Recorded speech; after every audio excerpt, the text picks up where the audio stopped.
জন্য নারদ তোমারে করিবা না, বুঝে শুনে আমার সঙ্গে করো আলোচনা। নারদ তো মারাত্মক চালাক, বেকায়দা চালাক।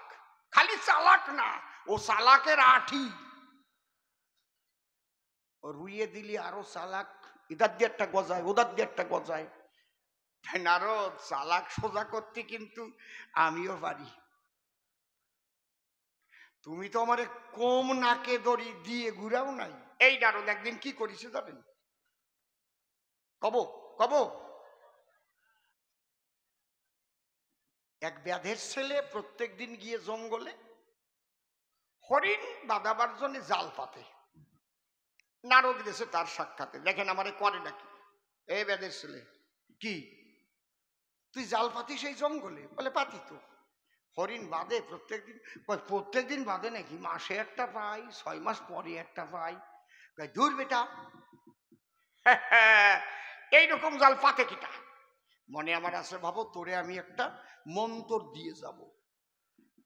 বলে মন্তর? বলে এইটাই তো ভগবান ধরা যন্তর, বোঝো না?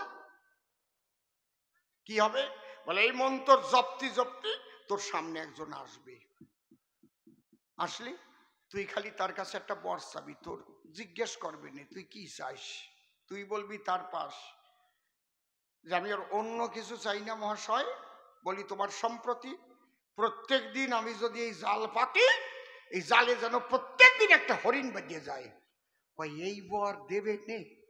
আরে বলো, আমি যা দিয়ে যাচ্ছি তোর কানে কানে, এর নামই হচ্ছে ভগবান ধরা যন্তর, বুঝিস নি?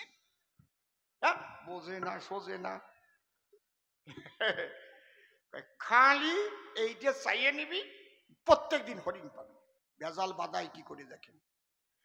এই বলে চলে গেছে, গাছের আড়ালে দাঁড়ায় আছে। আর ও তো সিদ্ধ বীজ ধরে টান দিছে, টান দিলেই আমার আসন টলিয়ে উঠেছে। আমি ওর সামনে গিয়ে দাঁড়াই, তখন এই তুই আমার ডাকিস কি কারণ? আইসিয়া গেছো? একটু মারাত্মক যন্ত্র, টান দেওয়ার সাথে সাথে চলে এসে সাক্ষাতে। বলে আমি বর চাইলে তুমি বর করবে অর্পণ? আমি বললাম নটবর তোরে দেবার জন্য বর হাজির হয়েছি, তোর গোসর বল তোর কি কিনছন? শোনো, অন্য কিছু চাহি না আমি, শুনো দয়াময়, বলি তোর সম্প্রতি আমি রাত্রিবেলায় জাল পাতি, প্রত্যেক দিন যেন আমার জালে একটা করে হরিণ বাজিয়ে যায়। আমি ভাবলাম যা চাইছি একটা করে হরিণ বাঁধবে। আমি হয়ে শোষক ব্যস্ত বললাম তথাস্ত তথাস্ত, জাল পাতলি ডেলি একটা করে হরিণ তুই পাবি। এই বলে তো আমি চলে আসলাম। ওরে আমার কপাল রে, ফুসুত করে নারদ ওই গাছের আবডালের তেও ওর কাছে গেছে। বর পাইছিস? বলে হ্যাঁ। কি বর? বলে প্রত্যেক দিন রাত্রিবেলা হরিণ বাঁধবে জালের ভিতর। বা বাবা, শোন, এই জঙ্গলে জাল পাতলি তো হরিণ এমনি পাইস। বলে হ্যাঁ। তাই বর যে ঠিক না বে ঠিক, এইটা কি তুই পরীক্ষা করতে চাস? বল দাও দিন, তাহলে তো ভালো হয়। আমার কথা নিবি? তাহলে জঙ্গলের থেকে 100 মাইল দূরে ফাঁকা ডাঙায় রাত্রি জাল পাতে তুমি, যদি ওই জায়গায় হরিণ বাজিয়ে যায় তাহলে বুঝবো বর সঠিক, তাই নয় ঠিক নয়। কি বেজাল বাদায়, ফাঁকা ডাঙার মধ্যে হরিণ যায় 100 মাইল দূর। ওরে নিয়ে গেছে সেই জায়গায়, পাত এই জায়গা পাঠিয়ে দিয়েছে। ও তো জাল পাঠিয়ে দিয়ে বসে আছে। মহালক্ষ্মী কয় আমার কাছে, ও ঠাকুর তোমার বর এইবার ছুটোইছে কেন? পিছনে নারদ লাগিয়েছে। ওই নারদ ওই ব্যাধের ছেলেরে নিয়ে জাল ধরিয়ে দিয়ে দেখো 100 মাইল দূরে ফাঁকা মাঠে জাল পেটি তুইছে। চিন্তা করি কালা চাঁদে, এখন যদি হরিণ না বাঁধে তাহলে আমার বর নষ্ট হয়ে যায়। আমি সারা রাত্রি ভরে একটা লাঠি ধরে ওই জঙ্গলের হরিণ তাড়াইয়ে তাড়াইয়ে তাড়াইয়ে তাড়াইয়ে নিয়ে একটা বাঁধাই দিলাম জালের ভিতরে। সকালবেলায় নারদ ওর হাত ধরে নিয়ে গিয়ে বলে বাহ, বর একদম পারফেক্ট বর, 100% পারফেক্ট। কয় না 100% লাভ। এইবার হাসি পড়িছে, যেই কইছি 100% লাভ, নারদ আর ব্যাদের ছেলে ঠিক ওই ভাব। বাহ, নারদ কয় তাহলে জাল যে জায়গা পাতবি সেই জায়গায় তো হরিণ বাঁধবে, তাহলে বাড়িতে আর জঙ্গল আসার দরকার নাই, কালকে উঠোনে পাঠিয়ে তো বাড়ির উঠোনে যা। ঝামেলা বাধাই কি বুঝিস? হাসতিস তো, আমার কি অবস্থাটা ঠিক পাচ্ছ? নারদের কথা মতে বাড়ির উঠানে রেখেছে জাল পেতে। মহালক্ষ্মী বলে আমার সাক্ষাতে এইবার হরিণ কোথায় পাবা? তবু আমি গিরিধারী লাঠি নিয়ে রাত্রি ভরিয়ে ঘুরি। জঙ্গল থেকে একটা হরিণ তাড়াইয়ে নিয়ে জালে বাঁধাই দিলাম, আমি যে ওর বাবা। সকালবেলা গিয়ে দেখে হরিণ আছে জালে। নারদ ডেকে বলে শোন ওরে ব্যাধের ছেলে, তাহলে উঠানে পাতিলে জাল হরিণ যদি বাঁধে, তবে ঘরের থেকে জাল বের করবি বলতো কোন সাধে? তাহলে ঘরের থেকে জাল বের করার দরকার নয়, আজকে তে খাটের তলে পাঠিয়ে তো ঘরের মধ্যে জাল না দরজা দিয়ে ঘুমা। নারদ ভাবতেছে এইবার তুমি কি করে বাঁধাও দেখতেছি। ওরে কপাল রে, এটা মুশকিল কে করবি। নারদের কথা মতে যখন ওই কর্ম করিল, আহা, ঘরের খাটের তলায় নিয়ে তখন জাল পেতে দিল। পাতা মানে কি, গোঠায় ধুইছে আর কি। ওরে জাল না দরজা দিয়ে আনন্দে ঘুমায়, আমি বিপাকে পড়েছি স্বয়ং কৃষ্ণ দয়াময়। বরে দিয়েছি স্বয়ং আমি কৃষ্ণ শ্যাম চাঁদে, এখন রাত্রিবেলায় জালে যদি হরিণ নাহি বাঁধে, আমার মুখের কথা নষ্ট হবে, ভক্ত কষ্ট পাবে। মহালক্ষ্মী ডেকে বলে তখন ভীষণ ভেবে, বলে এবার তুমি কি করিবে বলো হে গোসাই? আমি বললাম আমি নিজে হরিণ হতে চাই। আমি সূক্ষ্ম দেহ ধারণ করে ঘরের মধ্যে গেলাম, একটা হরিণেরও মূর্তি ধরে জালেতে জড়ালাম। হরিবল হরিবল। ওই সকালবেলা নারদ মুনি দরজাতে এলো, ডেকে বলে ব্যাধের ছেলে গা তোলো গা তোলো। যখন জালনা দরজা খুলিয়ে বসে দেয়, নারদ মুনি উকি মেরে খাটের তলায় চায়, দেখে কুতকুত করে তাকাইতেছে স্বয়ং ভগবান। ওরে হরিণ রূপে এসে সেটা হলো অধিষ্ঠান। এ ব্যাধের ছেলে কাজ সারা, কত সুন্দর বর দিয়েছে বলি যে তোর কাছে। ওরে খাটের তলে পাতা জালে হরিণ বেঁধে গেছে। দেখ দেখ কি বর রে, হরিণ কাটতে হবে, রামদাও আছে। আমার তো ভিতরে দপাস দপাস করতেছে। নারদ কাটা পর্যন্ত যাস নিয়ে বল যে ছাড়িয়ে দে। এই রামদাও আছে? বলে রামদাও আছে না, তাই কি দেড় হাত রামদাও আমার নিয়ে একটু সিন্দুর মাখাইয়া আনু। ধার আছে তো? বলে একেবারে বেলেটের মতো। ওই রামদাও নিয়ে এসে তাতে আবার চোখ আঁকা আছে। ভাই হরিণ এখন কাটতে হবে, আমার কাম সারা। হায় রে, শেষ পর্যন্ত কাটা পর্যন্তই যাবে রে। যেই ওই জালের থেকে বের করতেছে কাটবে বলে, নারদ রাখ। এই তোর দরজা খোলা ছিল না বন্ধ ছিল? বন্ধ। কে বলো? বনের হরিণ দরজা বন্ধ থাকলে কি আসিবারে পারে? একটুখানি ভেবে দেখ তোর অন্তরে। ওরে বনের হরিণ নয় রে, মনের হরিণ এসে গেল। আরে প্রেমানন্দে বদন ভরে হরি হরি বলো। এটা বনের হরিণ নয় রে, যে বর দিয়েছে বলি তোর কাছে সেই হরিণ হয়। আজ হরিণ হয়ে জালের মধ্যে সেই বান্ধব রয়। বলে কি করতে হবে? তুলসী পাতা আন, ফুল তুলে আন, তোর স্ত্রী আর তুই হরিণের পায়ে পূজাতে পূজা দিয়ে ছেড়ে চোখের জল হাত জোর করে বল, প্রভু যখন হরিণী বেশে তুমি এসে ঘরে দেখা দিলে,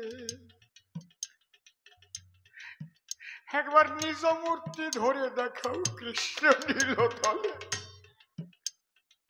তুলসী পত্র আর ফুল এনে দিল, চোখের জলে কেঁদে কেঁদে স্বামী স্ত্রী কহিল, কৃপা করে এলে যখন কৃষ্ণ নীল দল, তোমারও চরণে দিলাম নয়নেরই জল। হরিণ মূর্তি ছেড়ে দাও ওগো গিরিধারী, কৃষ্ণ মূর্তি ধরে দাঁড়াও তো এবারই। হরিণ মূর্তি ছেড়ে দিয়ে কৃষ্ণ হয়ে দাঁড়াই, ব্যাধের ছেলে ডেকে বলে ওহে কানাই, একা কেন এলে তুমি, বাজাও তোমার বাঁশি, বাম ভাগেতে এসে দাঁড়া কই যে রাই রূপসী। মোহনবাসীর সুরে যখন দিলাম আমি টান, কেঁদে উঠল যমনি ওই রাধারানীর প্রাণ। বাম ভাগেতে রাধারানী যখন দাঁড়ালো, রাধা কৃষ্ণের মধুর মিলন ব্যাধের ঘরে। একবার হরি বলো, ওই একবার হরি বলো, একবার হরি বলো, একবার হরি বলো, হরি বল। ভক্তি কোথায় পাবো? ভক্তি পাওয়া যায় একমাত্র ভক্তের কাছে। ভক্তি ভগবান দিতে পারে না। ভগবানেরও যদি ভক্তির দরকার হয় তাহলে ভক্তের আশ্রয় নেয়। বুঝেছেন কি বলছি? একদিন গুরুচাঁদ ঠাকুর ডাক দিয়ে সবাই দিয়ে কয়, এটা আমি অসীম সরকার হয়ে বলতেছি, সবাই কৃষ্ণ হয়ে বলা যায় না, মনে পড়ে গেছে। গুরুচাঁদ ঠাকুর ভাবে মনে, সবাই তো পূজা দেয় আমার চরণে, আমার বাবার চরণে, কত ভক্তি ওদের মনে, আমি একটু সেই ভক্তি ভাব পালাম না। মনে আমার আছে বাবু, আজকে আমি ভক্তের চরণ ধুলি নিয়ে জীবনটা ধন্য করব, কিন্তু আমি যারে প্রণাম দিতে যাব সে তো নেবে না। নেবে? গুরুচাঁদ ঠাকুর যদি প্রণাম দিতে যায় বিচরণ পাগলটা নেবে? কোনদিন এক দড়ি তাল তলায় চলে যাবে। ঠিক কইছি না নাকি? কথা কও না কেন? গুরুচাঁদ যদি মনে মনে ভাবে আর একজন ভক্তর ওই রকমই ডাক, তোরে একটা প্রণাম দিতে হবে, সে দাঁড়াবে। গুরুচাঁদ কৌশল করলো। কি কৌশল? এ তোরা কথা মান, এখন কোদালাম। কি করতে হবে? একটা গর্ত খোঁজ, যাতে আমি আসন করিয়া বসতে পারি, আমার মাথাটা আঙুল চারিক ডুবে যায় ওই গর্তের মধ্যে। বুঝতে পারছেন? এতটুক খাড়ি করিয়া সবাই করিছে। গুরুচাঁদ ঠাকুর যাই আসন করে বসিছে, মাথার উপরে আঙুল চারিক উপরে মাটি আছে। এবার কথা মান, তোরা একটু জয় ডাঙ্কা আর কাসরান আর আমারে ঘিরে ঘিরে হরি বল বলে নাচ দিয়ে পারে। অশ্বিনী কয়, ওরে চালাক, এই জায়গা যখন সবাই হরি বল বলে নাচবে আর সবার পায়ের ধুলে গিয়ে তোমার মস্তকে পড়বে, তোমার অঙ্গে পড়বে, হরিবল হরিবল হরিবল বলে, আর তুমি সেই সুযোগ নেবে। গুরুচাঁদ কয়, অশ্বিনী এইটুকু আমার দিবি না?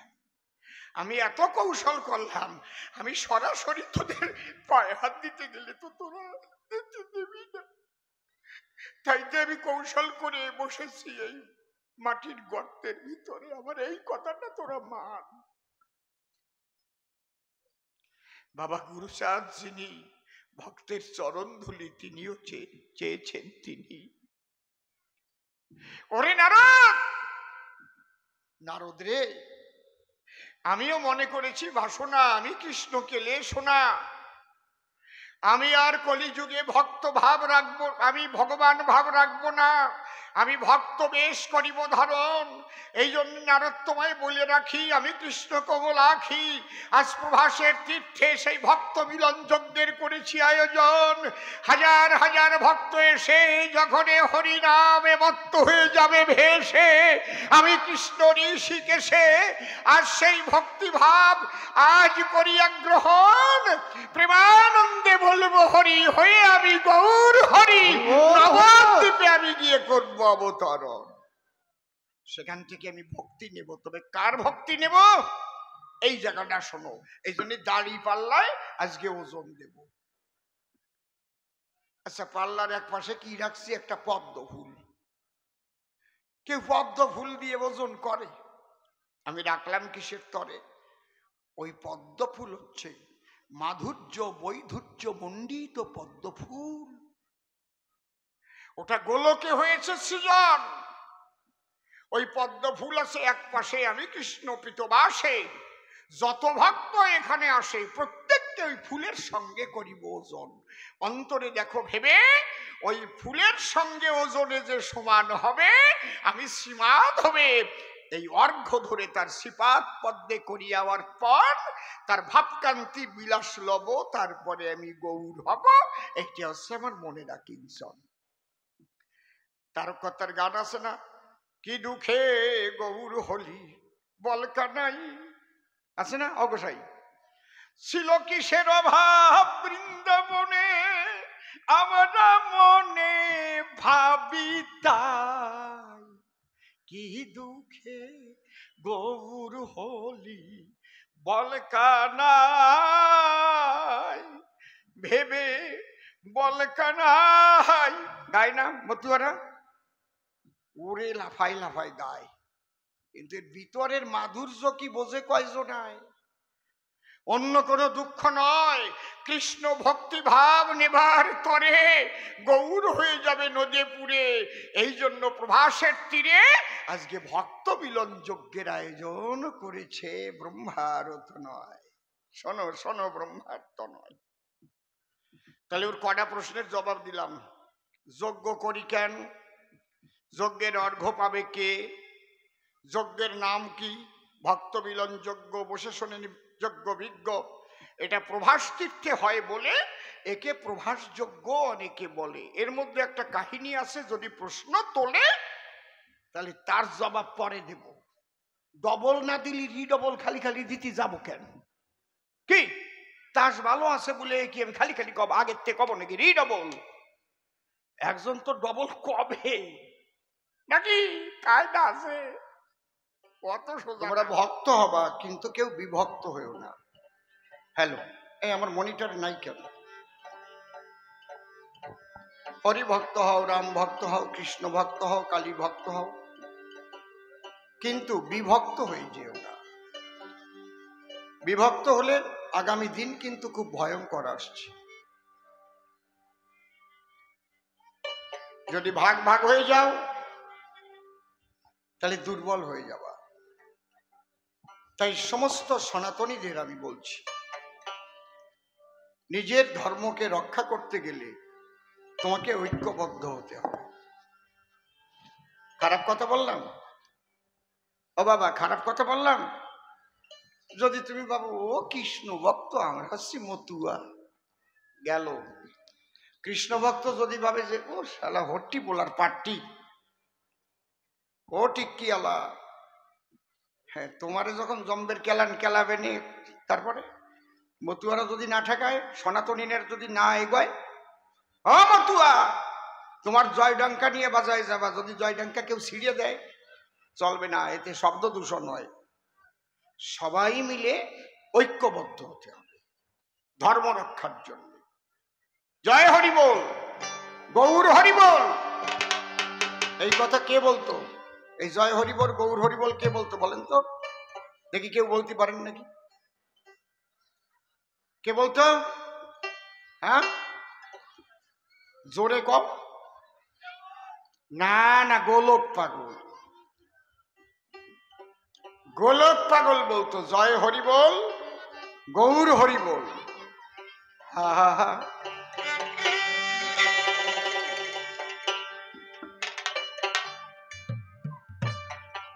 শুধু ধনে থাকিলে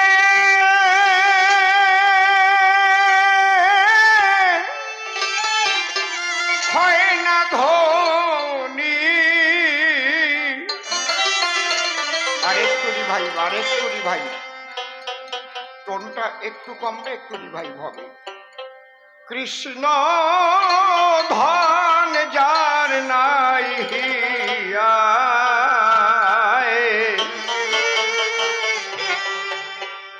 কে বা ধনী কে বা গরিব, বোঝা বড়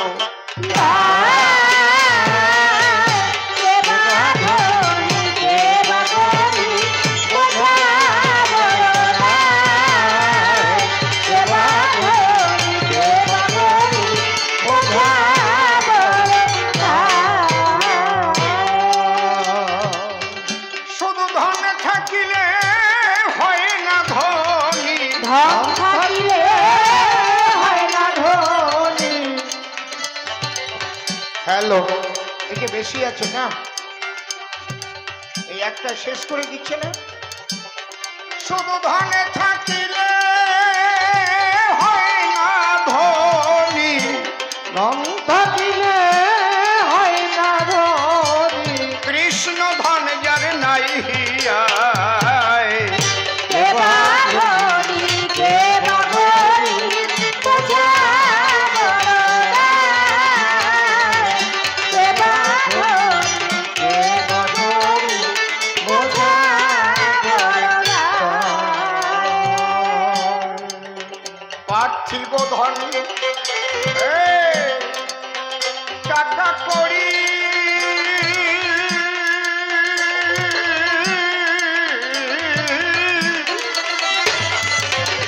ভাইরে অর্থ সম্পদ বিষয়ে বাড়ি, যেতে হবে একদিন সকল ছাড়ি লইয়া বিদায়।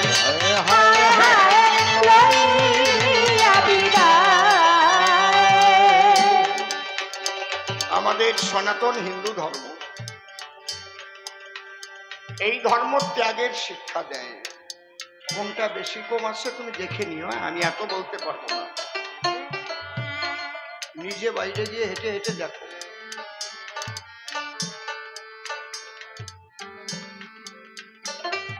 সাধুগুরুর যার কাছেই যাবেন, বাবা কয়দিন বাঁচবা, একটু মনে সরলতা এনে পবিত্রতা নিয়ে সুন্দর জীবন যাপন করো বাবা, কাউকে ঠকিও না। আচার মালাটা নিয়েছো, মিথ্যা কথাটা বলো না, দ্বাদশ আজ্ঞার দিকে লক্ষ্য রেখো। সনাতনী যারা, তারা বলে পৃথিবীর সবাই সুখে থাকুক, নীরব থাকুক।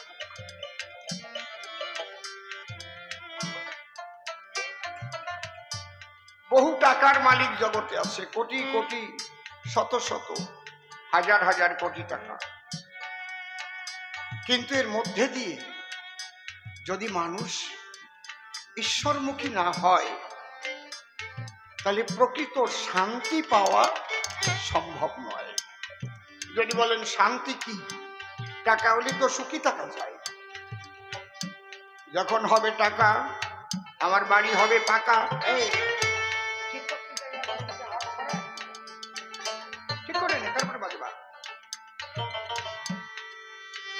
যখন টাকা হবে, বাড়ি পাকা হবে, তালা বাড়বে, এসি ঘরে থাকবো, ভালো ভালো খাবো, কিন্তু তাতে সুখ হতে পারে, শান্তি হবে কিনা সেটা আমি নিশ্চিতভাবে বলতে পারবো না, কারণ শান্তি হচ্ছে মনে আর সুখ হচ্ছে দেহে। আপনারা যখন হরিনাম নিয়ে ঠাকুর বাড়ি বারুণীতে যান, গড়ান, কেউ টাকা দেয়, কেউ কি জনের দাম দেয়? যান কেন? শান্তি পান। কোথাও নামযজ্ঞ হলে আপনারা যখন গিয়ে হরে কৃষ্ণ বলে গড়াগড়ি যান, কেউ কি আপনাকে টাকা দিয়ে নিয়ে যায়? না, মনের শান্তি, কৃষ্ণ নাম শুনে মনের শান্তি, দুফোঁটা চোখের জল পড়ে, আহারে হরি বল বলে গড়াগড়ি দিয়ে ধুলা মেখে গায়, প্রেমানন্দে ভক্তবৃন্দে সেই মনের শান্তি। আর বেশি টাকা যদি তুমি অন্যায়ভাবে উপার্জন করো, তাহলে তোমার মনের শান্তি নষ্ট হবে। কথাটা স্মরণ রেখো। ভয় থাকবে, অন্যায়ভাবে টাকা উপার্জন করলে তোমার মনে ভয় থাকবে। এই যে আমার সিবিআই ধরে নাকি, এই যে পুলিশ আসলো নাকি, আমি তো পরের টাকা মারিছি। আর যদি তুমি জন বিক্রি করেও খাও, যদি সততা নিয়ে চলো, গাছতলায় শুয়ে থাকলেও তোমার শান্তি থাকবে মনে। হরি হরি তোমার টাকা হতে পারে কোটি কোটি, কিন্তু শান্তি তোমার চলে গেছে, কারণ তোমার পবিত্রতা নষ্ট হয়ে গেছে। পরের মাথায় বাড়ি দিয়ে তুমি টাকা উপার্জন, শান্তি তুমি পাবা না। এসি ঘরে থাকতে পারো, একটার জায়গায় 5টা ফ্ল্যাট বানাতে পারো। এই জায়গায় দাঁড়াইয়া আমার গান লেখা, শুধু ধনে থাকিলে হয় না ধনী, ধন থাকিলে হয় আর ধনী, ধনে ধনে থাকিলে হয় না ধনী, কৃষ্ণ ধনে যারে নাই হিয়ায়। কে বা ধনী কে বা গরিব বোঝা বড় দায়। কে বা ধনী কে বা গরিব বোঝা বড় দায়। দাঁড়িয়ে বলি আপনাদের কাছে এই আলোচনার মধ্যে নারদের একটা প্রশ্নের জবাব হয়ে গেছে। নারদ বলেছে না রাধা কেন ধুলায় গড়ায়, বলে নাই? রাধা ধুলায় গড়াইয়ে শান্তি পায়। রুক্মিণী সত্য ভাবা খাটের পরে বসে শান্তি পায়। ওরা ধুলার মর্যাদা জানে না, কারণ ওরা হচ্ছে ঐশ্বর্যের নায়িকা। ওরা ভালো সোনা দানা ভালোবাসে, মোটা হার ভালোবাসে, ভালো শাড়ি ভালোবাসে, ভালো বিছানা ভালোবাসে। কিন্তু রাধা রানী ওসব ভালোবাসে না, সে ভালোবাসে কৃষ্ণ বলে চোখের জলে ভেসে গড়াগড়ি দিচ্ছে। দেখবেন কোন কোন বাড়ির বউ ছোট সোনার গহনা কিনতে কিনতে আলমারি ভরিয়ে গেছে, তাও মোটে হয় না। বাড়ি যদি একটু ঠাকুর ঘর থাকে, পুজো দিতেও যায় না। পুজো দেওয়া নিয়ে সংসারে গন্ডগোল হবে। আমি কি সব দিন পুজো দেব নাকি? আছে না? আর রোজে দুটো বউ আছে, পূজা সবাই দিতে যাবে আর ওই আমি দেব। আরে আমি দেব, তোমার দিতে হবে না, সর্দি আমি দিচ্ছি।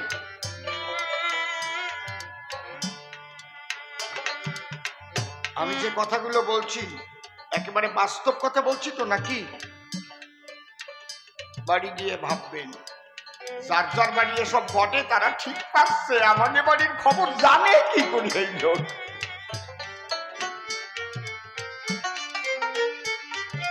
ভাবিয়েন না যে আমি ওই পালায় পড়ি নেই, তাও ভাবিয়েন না।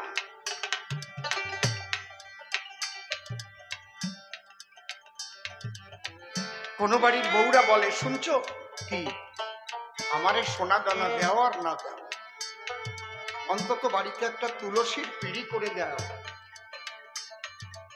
ছোট হলেও একটা ঠাকুর ঘর আমাকে করে দেওয়া। আমি যে বাপের বাড়িতে বসে পূজা দিতাম, কাঁসার ঘন্টা বাজিয়ে উলুধ্বনি দিয়ে প্রতিদিন ঠাকুর পুজো দিতাম,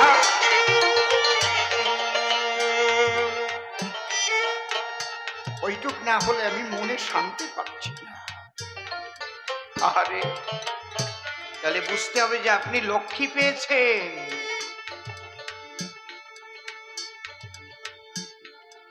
কবি গান শোনার পরে যদি কারো মনের মোড় একটু গড়ে, তাহলে আমার গান গাওয়ার সার্থক হবে। শুধু ধনে থাকিলে হয় না ধনী, ধন থাকিলে হয় না ধনী, ওরে কৃষ্ণ ধন যারে নাই হিয়ায়। কে বা ধনী কে বা গরিব বোঝা বড় দায়। কে বা ধনী কে বা গরিব বোঝা বড় দায়। পার্থিব ধন আরো টাকা করি,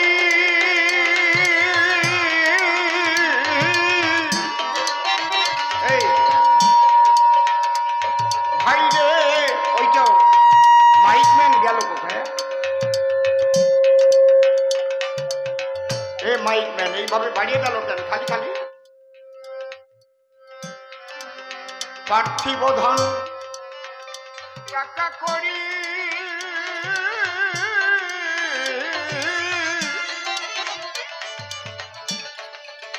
ও ভাই রে, অর্থ সম্পদ বিষয়ে বাড়ি যেতে হবে একদিন, সকল ছাড়ি লইয়া বিদায়। হায় হায় লইয়া বিদায়। সেদিন সাথের সাথী এই হরি নাম, সাথের সাথী কেবল এই হরি নাম। সাথের সাথী এই হরি নাম, ধন সম্পদ কি সঙ্গে যায়। কে বা ধনী কে বা গরিব বোঝা বড় দায়। মনিটর কে বা ধনী কে বা গরিব বোঝা বড় দায়। কৃষ্ণ ধনে যার ভরা হৃদয়ে,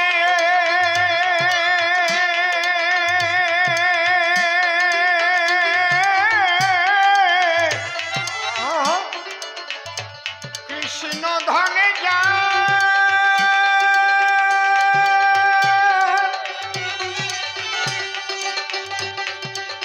কৃষ্ণ ধনে যার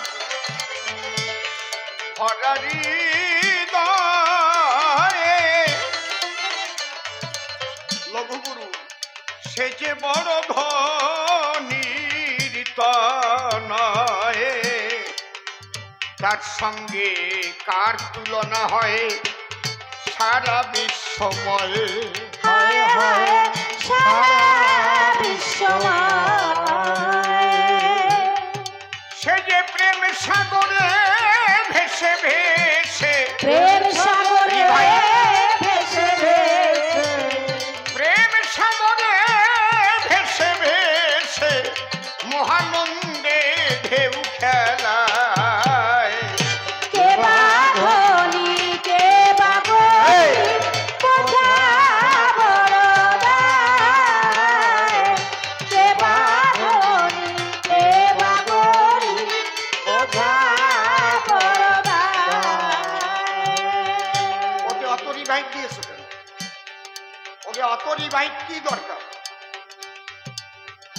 রিভাই আমারটাই থাকবে আর ওদেরটা একদম কম থাকবে।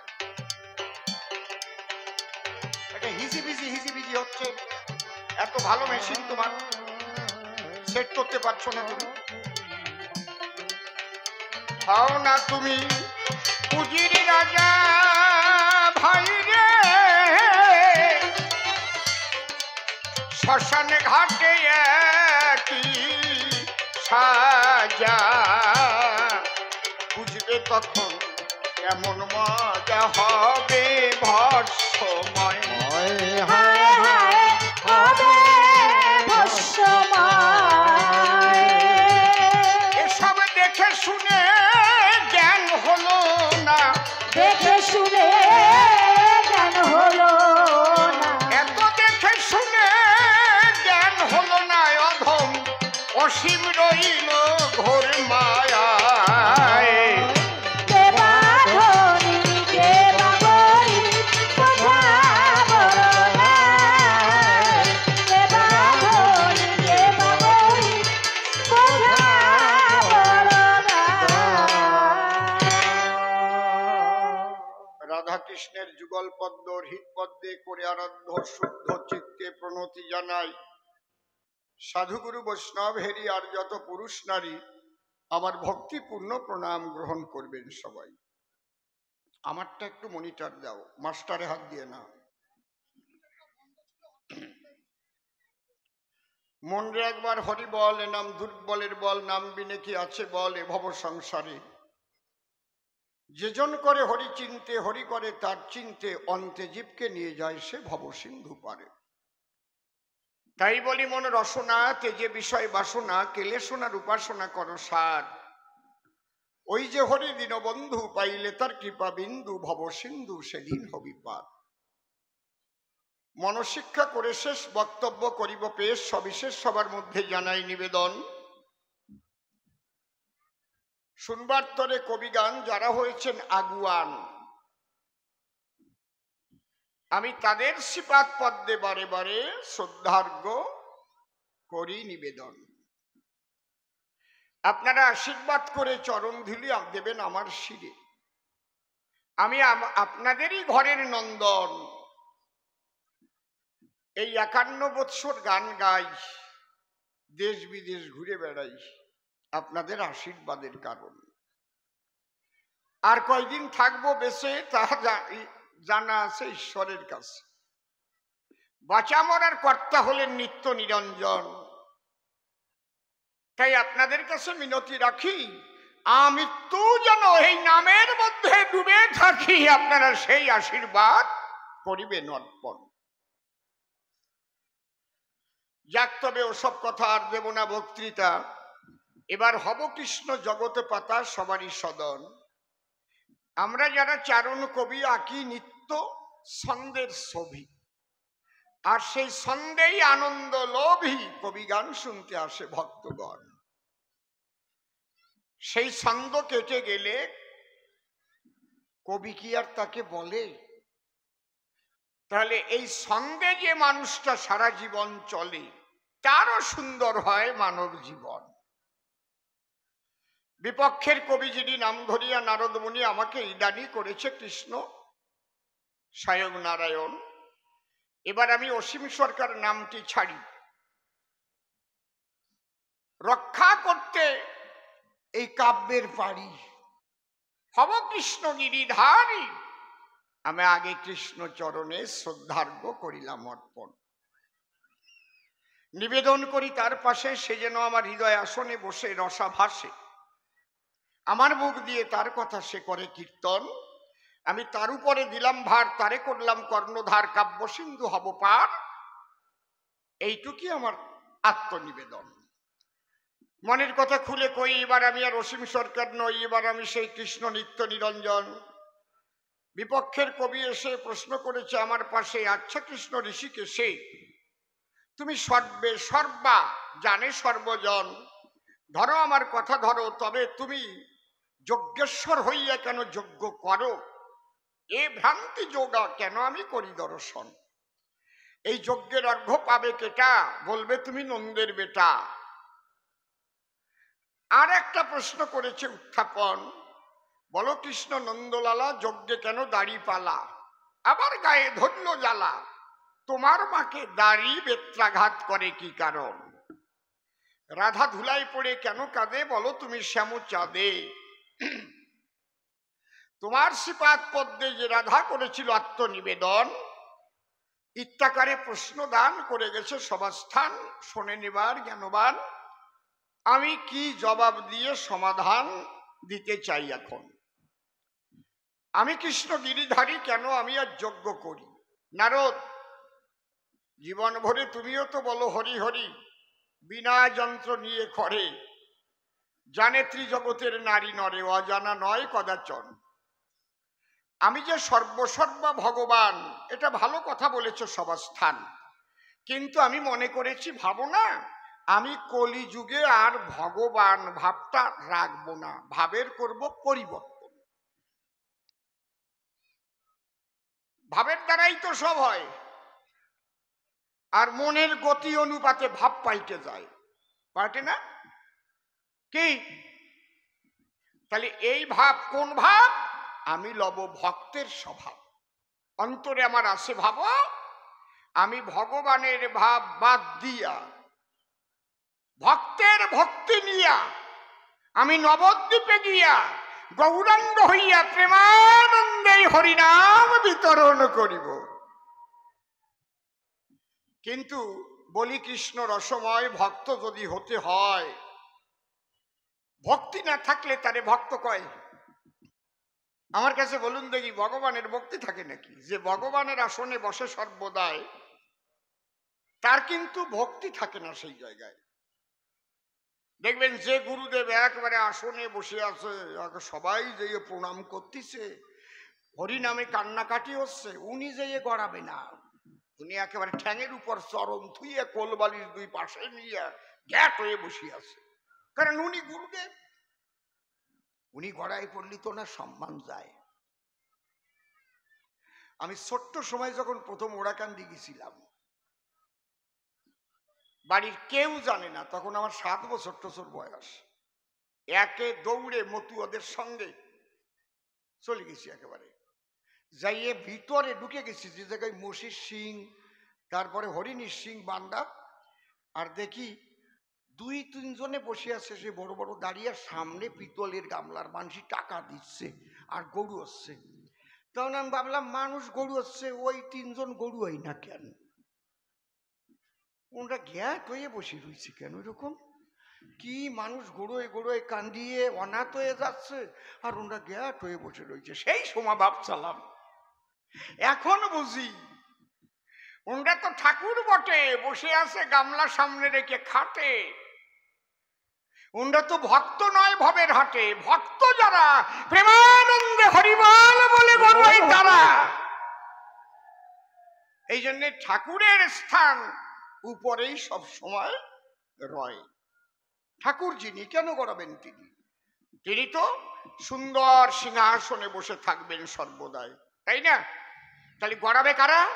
কও, কত কও, গড়াবে কারা? ভক্তরা। এ নারদ, আমি বলি তোমার বরাবরই এতদিন তোমরা করিছো গড়াগড়ি, করিছো ধরিয়ে ধরিয়ে জড়াজড়ি, আর আমি সিংহাসনে বসে তোমাদের পূজা নিয়েছি সর্বদাই। আমি চিন্তা করেছি মনে মনে, আমি এবার আর ভগবান থাকবো না নে, আমি ভক্তিভাব নিয়ে মনে গৌরাঙ্গ হয়ে ভুবনে নবদ্বীপে গিয়ে প্রেমানন্দে হরিবল হরিবল কয়ে আমি ওই নদীয়ার মাটিতে ঘোরাঘড়ি দিয়ে আমার প্রাণটা জুড়াতে চাই।